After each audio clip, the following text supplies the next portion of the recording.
Hey guys, wanted to give you an update on my winter prepping. Today is Saturday. The first cold front is supposed to blow in tonight. By late evening, early morning, it will be down in the teens. So let me walk around here and I'll show you what all I have been doing today.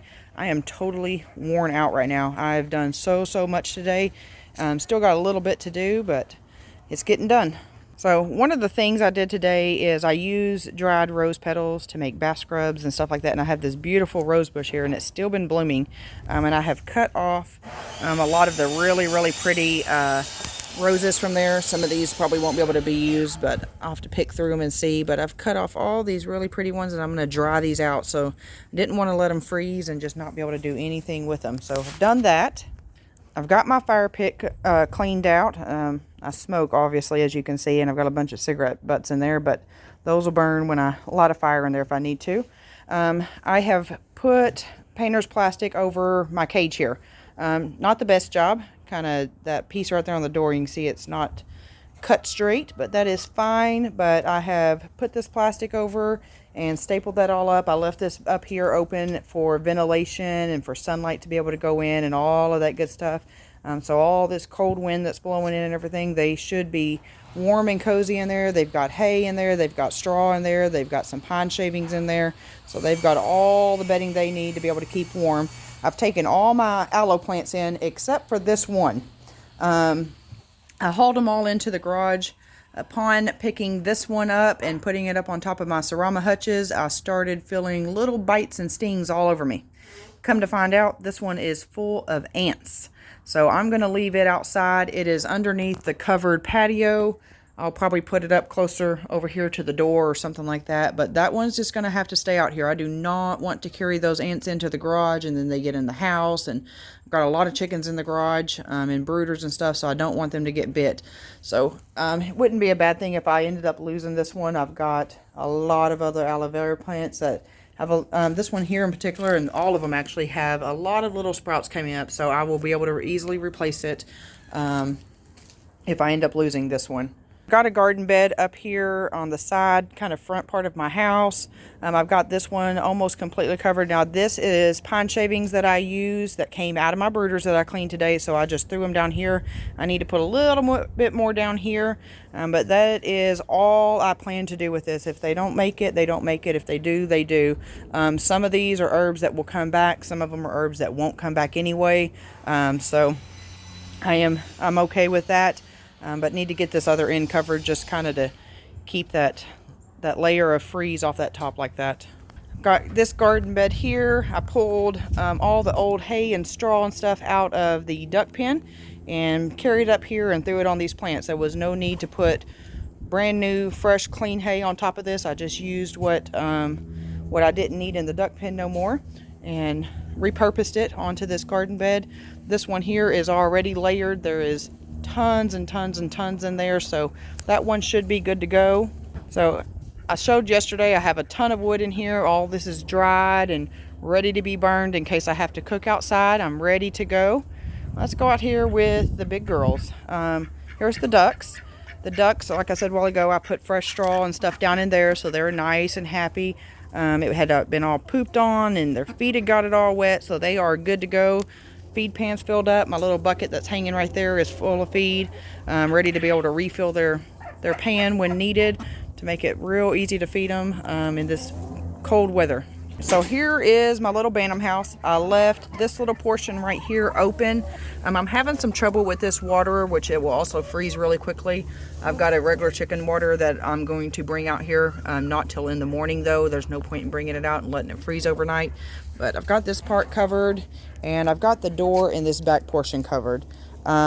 Typically I let these out to roam with my flock during the day. It kind of depends on the weather of whether I'll keep them in here or just let them out like normal. They've got plenty of straw and fresh bedding in here so that way they can stay nice and warm throughout this cold weather.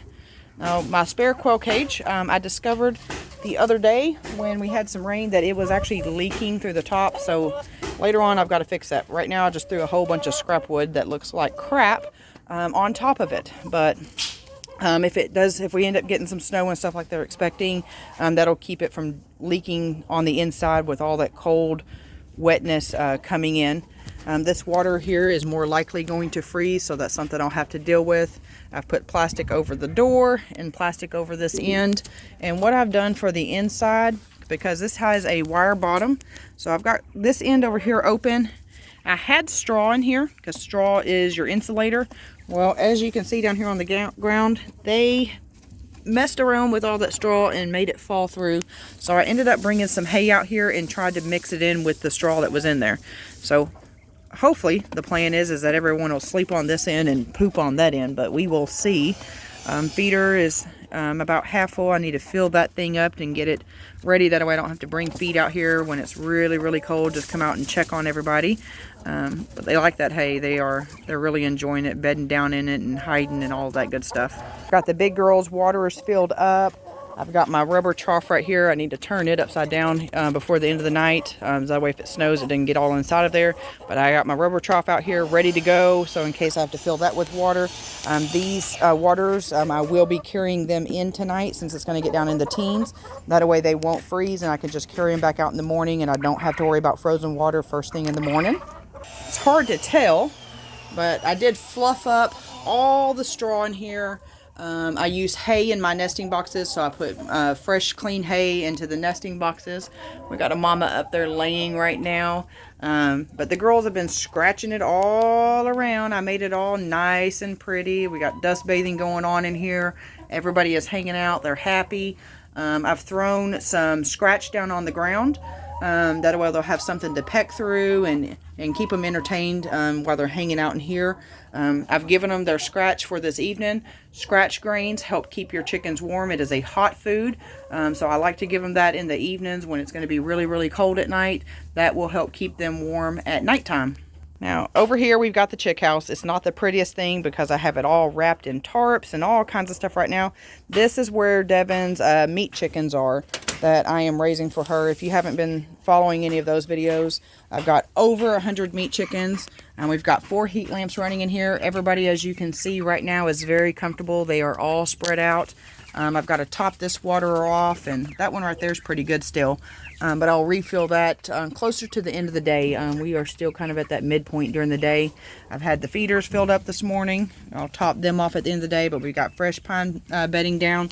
I have not been removing it like I typically do because we are doing the deep litter method. I don't know if you can tell how much bedding I've got in there, but it's just been layered and layered and layered. The deep litter method, it starts to compost down. Compost gets hot, so it gives them a warm ground to lay on. As long as you don't have a lot of poop on the top, that poop gets wet and cold that they're laying in. Just keep on layering and layering and layering. But hopefully these guys will be okay. I'm a little worried about them because, as you can tell, they're not fully feathered. But we will see. We're going to play it by ear and just see how they do. It's going to be fun, guys. It's going to be real fun with these. I have the top part of this door open at nighttime. It's been getting down in the 30s already, and I put this board, I kind of wedge it into this tarp here and then over here, and it kind of covers the majority of that door. They still have plenty of ventilation down here on the sides and stuff like that, and in the corners of the pen. And then I also have the back, very, very top. It's hard to see because I've got a lot of empty feed bags up there, but at the back of the pen, at the very top, it's open for ventilation as well. So hopefully that will do okay for them. And I got my handsome Tom. This is my red bourbon turkey. He's here. He made his first gobble earlier. It was so sweet. It's the first gobble that I've heard him make. He recently started doing his little fluffy show off little stuff here. I think his first words was "I love you," but that is just me. Oh, here's Turkey taking over. She's jealous. But yeah, Tom spoke his first words earlier, and I really think he told me that he loves me, but I know it's crazy, but I'm pretty sure that's what he said.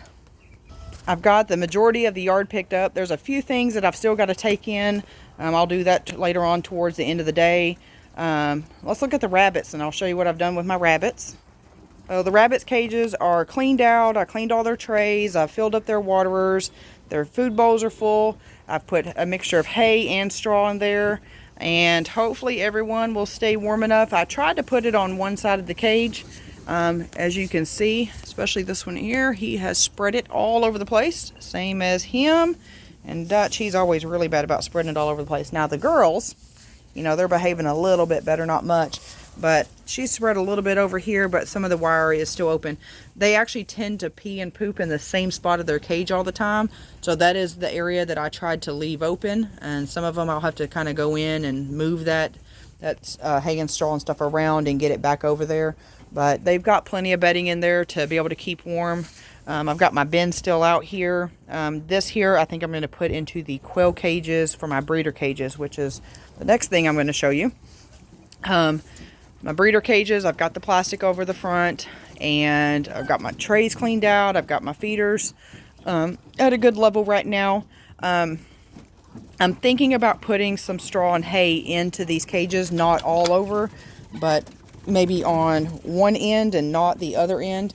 They poop and it goes down into the tray. Quail poop a whole lot, so I don't want to cover the whole entire cage and then just have a poopy wet mess in there. But we're going to play it by ear and just kind of see if I feel like I need to put something in there. If I seem like they're too cold, then I will do that at that time. But as of right now, we're just going to leave this as is. I've got my buckets up there filled up. I forgot to put the lid, it looks like, back on one of them. So I've got to get up there and put that lid on there.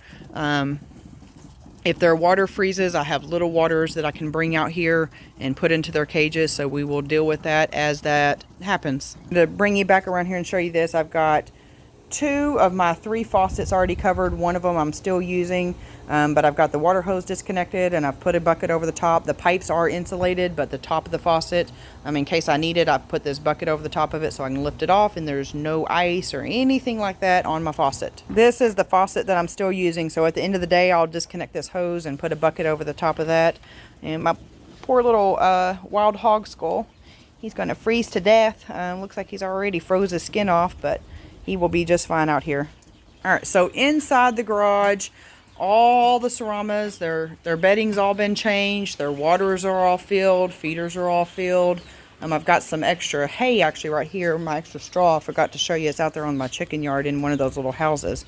But I've got plenty of hay to give the rabbits to be able to eat and all of that good stuff. I've got extra pine shavings on hand. Right now, it's actually 64 degrees in here, so not too bad. Everybody in here should be fine. It is going to drop in temperature just a little. These are some little babies. They've got all their heat lamps. But what I have as a precaution, I have this heater. It took me a little while to get it started. It sits on top of this freezer all summer long and it gets really dusty. So I had to blow it out. I've got the pilot on right now, but the heater is working. I've got a 20-pound tank and then I've got a 100-pound tank over here. So we are ready to go in case we lose power in here. I will still be able to keep all the baby chicks and the quail and all that warm. I may still lose some depending on how warm I can keep it. But it's the best that I can do if I lose power. This whole entire hutch, it's also been cleaned out. There's a lot of my aloe plants up here that I've brought in, and as you can see, they've all got a bunch of brand new shoots coming in. So if that other one on that porch dies, I can easily replace it with some of those. But everybody is nice and cleaned out. Everybody's water's filled up. This is John. He is a beautiful sea bright, actually. I got him off of a breeder out in Georgia. He is absolutely beautiful. He's got 2 ladies up there named Atlantis and Queenie, actually. But he is amazing. He's a nosy little booger. Hi, John. He does a pterodactyl scream sometimes. I wish he'd do it so I could show you, but got the ducks brooder cleaned out. They've got their heat lamp. So we got 2. Usually I have all the ducks together. It kind of depends on their age ranges. Right now I've got some little bitty ones and then I've got some bigger ones. So I cannot put those little ones with these bigger ones because they will plow them over. But everybody is cleaned out. Water is filled up and we are ready to go. All of these brooders over here have all been cleaned out. So all that's taken care of. I got my solar phone charger charged up, so it is ready to go. One last thing I do need to do is I'm going to fill up some 5-gallon buckets with water and put them, I don't know, probably over here That way, if my pipes do freeze and I need to refill these waters and get waters to my big girls out there, that I'll be able to do that. We have got plenty of food, plenty of water, plenty of vegetables, all of that good stuff. This freezer here is actually packed completely full. That is pork, that is beef, all of this up here is deer meat. I've got my bone broth and all of that. This freezer is to the max. I've got another freezer right over there that is full of chicken, and it has nothing but chicken in there. It is full to the brim. I can barely get the door to shut like it's supposed to. So we are good on food for these next several days. Here is Kaylin down here. She doesn't even realize that only the pilot is on that heater. I don't actually have the heater on, but she's acting like she's staying warm. Crazy girl. Got some plants planted back here. I've covered some of them up and some of them I have not. So I just kind of threw some hay on top of it. That is all I'm going to do. That may or may not work. If it doesn't, then like I said before, I'll just replant. I've got another garden bed over here. I've covered a few of them, but there's some down there at the end that I still have not covered. So I've got to get that done. But that's all I'm doing. Like I said, if they don't make it, they don't make it, and I can easily replant. I can take sprigs off the ones and resprout them from what does survive, and what doesn't we'll just redo. But this here has been layered. I've emptied all my compost into here over the last few months, so it is good to go. Hopefully, got some of the plants still surviving. We've had some below 30-degree days, and I cannot believe all this stuff here has not frozen. But that one right there, you can see a little bit of freeze happening to that one. The leaves are wilted and all of that. That one back there is looking really good. That's just a flower actually though. Sage right here is looking really good. I'm going to go ahead and wrap this video up. I'm going to pick up the rest of the stuff around the yard and put my hay barrels up and all of that good stuff. And I need to get inside and start doing some stuff inside. I need to cook some dinner. Need to locate some candles in case we lose power. I've got handheld can openers and all of that good stuff, because when you don't have power, you can't open even a can good if you don't have a handheld can opener. I learned that several years ago. Awful stuff. So make sure you go pick up one of those if you don't already have one and you have a winter storm coming your way. I mentioned in my video yesterday that we have not turned the heat on in our house yet, and we have not turned it on still. I'm playing it by ear. I hate having to run my heater in the winter. It is going to get very cold. Typically, the only reason I turn it on is to keep my pipes from freezing, not to keep us warm. I can handle some cold temperatures in the house, but I don't want my pipes in my house to bust just because I don't want to turn my heater on. So we will see. I'm not turning it on tonight. More than likely, if I do, it will be tomorrow morning, and I plan to set that thermostat no higher than 60 degrees. And I know that sounds absolutely insane. I realize that a lot of people are sitting in a nice warm home right now that's 75 degrees. That is not how I operate. I do things a little more old school and like to endure a little bit of uncomfortableness in a way.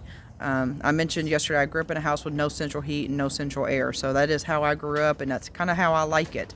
I do run my air conditioner though, but not very much. I put that thing on about 78 to almost 80 degrees sometimes, and keep it a little cool where it's not 90 plus in the house. But I try not to use that heater if I don't have to. That heater in the garage is not to keep me warm. It is to keep the chickens warm in case I lose power. So I care about them staying warm, not myself. But thank y'all for watching this video. If you have a winter storm coming your way, I hope you are prepared. If not, take these last moments and try to gather up everything you can. It is easier to be prepared than running around at the last minute trying to drive on ice and everything, and stores are out of stuff and all of that good stuff. But make sure you're prepared. Start small. Don't run out and go buy everything underneath the sun. You don't have to do that, but you know, fill up some empty jugs with water to make sure that in case your pipes freeze, you have some water to drink, and where you're able to pour it in the toilet to flush the toilets and stuff like that. So thank y'all for watching, and I will see y'all later. I will be taping as this kind of storm progresses and let you know. Hopefully we have very little precipitation and it's really just cold temperatures, but I will document it with these videos, and see y'all later.